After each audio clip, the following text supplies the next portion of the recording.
These are body pieces for the Thompson.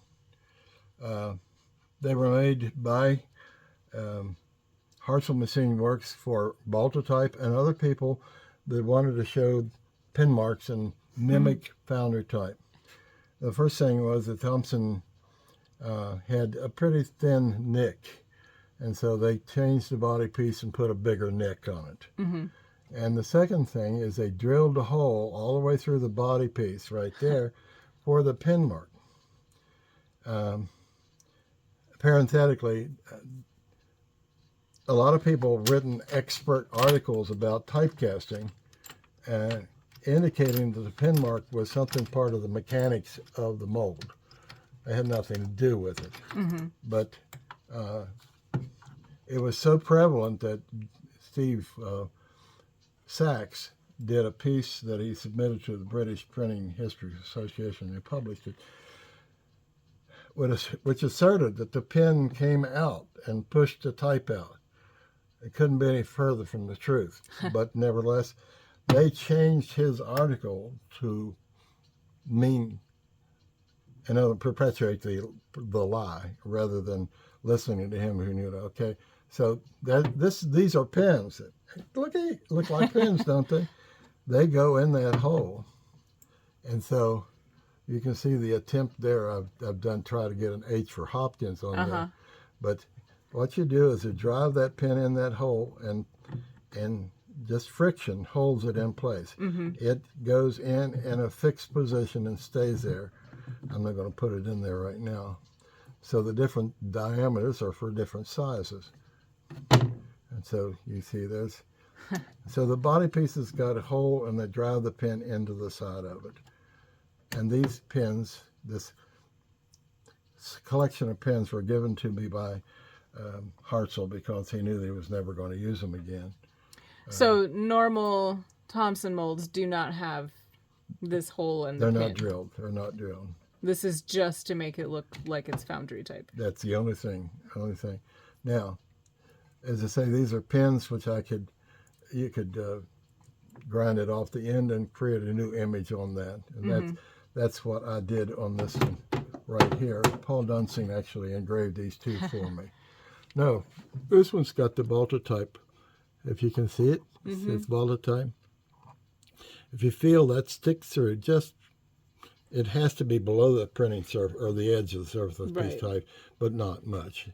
You could make it stick out much more. In some foundry type that I've seen, the pin is sticking out or is recessed quite a bit into the type. But that's the pin mark. And so that's the story about this. And I have one more thing that you want to stop the slope body type. Body type. Like the ATF italic special things. So yeah, that.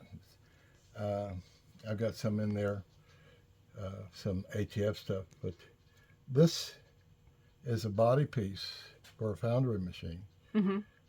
And was laying in the back of a drawer of a filing cabinet that I accidentally got at the AT auction. I didn't even know I got the thing. Okay, this is a sloped body. That's why it's an angle like that. And so instead of a round pin, they would have an oval pin, right? That's a pin. I pushed it out, but that's a pin stuck out. But that's clear evidence of the pin mark on the body piece of a foundry machine. It's sticking out because I pushed it out. It wouldn't be doing that normally. Right. And I think you look at it real closely. It's a foundry in New York somewhere that was merged in to make ATF. Wow. Just threw it in a drawer. That's incredible. That's a pretty strong angle. It's about 45 degrees, isn't it? Wow. I can't imagine setting type at a 45 degrees, but whatever. But that's why they have an oval, because they're looking at the sun. Oh, it's a Hansen. Hansen, It's okay. 24. It's marked 54 point Hansen. 54 point. Yeah. So this piece is 54 points. It's a Hansen type foundry. So there's about as much evidence as you need for what a pin mark's all about. I couldn't use this too well. I've done it. I've got type that's got my pin mark on it. And so that's my Hopkins, and this is the Baltotype pin mark itself. And the smaller sizes, they even put their pin mark on giant caster mats.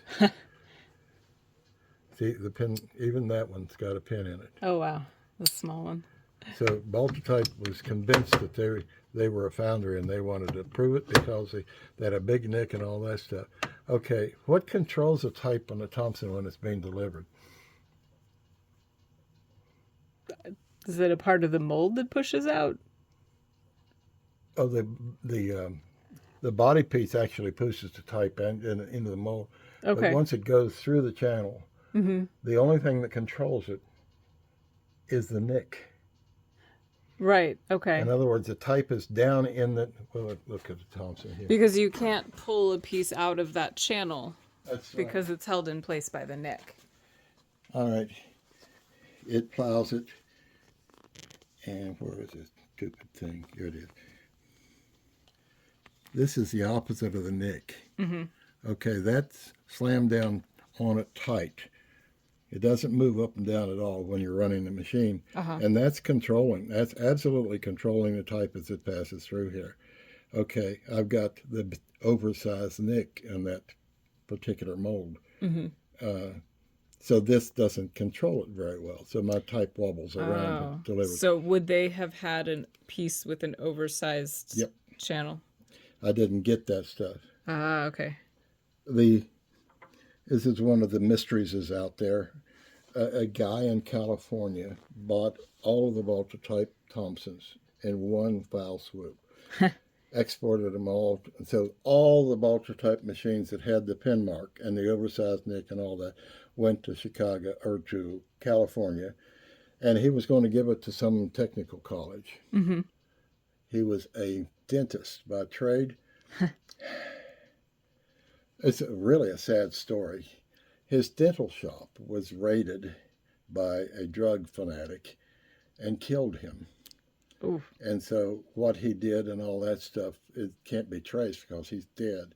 But those 20-some Thompsons are somewhere, probably in the bottom of the ocean now. But all the spatial tin marks and all that stuff, equipment went to California. So the only ones that are left are potentially the ones that you have. Yeah.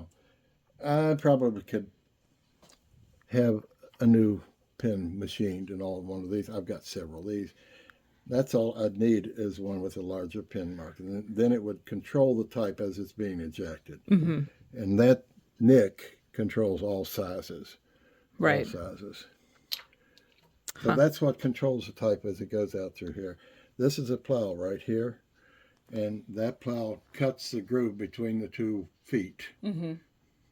Okay, right now, this is a side body machine because you don't see any screws sticking up here other than to hold it down. The center body, you would raise and lower this depending on where you wanted the jet. Okay. And you would have to bring the pot. This is not movable, so you have to raise the whole pot. The whole pot. And you have to shim it here and shim it there, and I think even had sets of shims to go in here, and that doesn't like to be moved. Let's put it that way. I did have a center jet in the machine for a while, and I really liked the center jet. There's all kinds of articles of argument the center jet is better or the side jet is better. This is how the metal comes in and goes around. So side jet says the metal comes in like that. The center jet says it goes that way. Who's better? Who's better?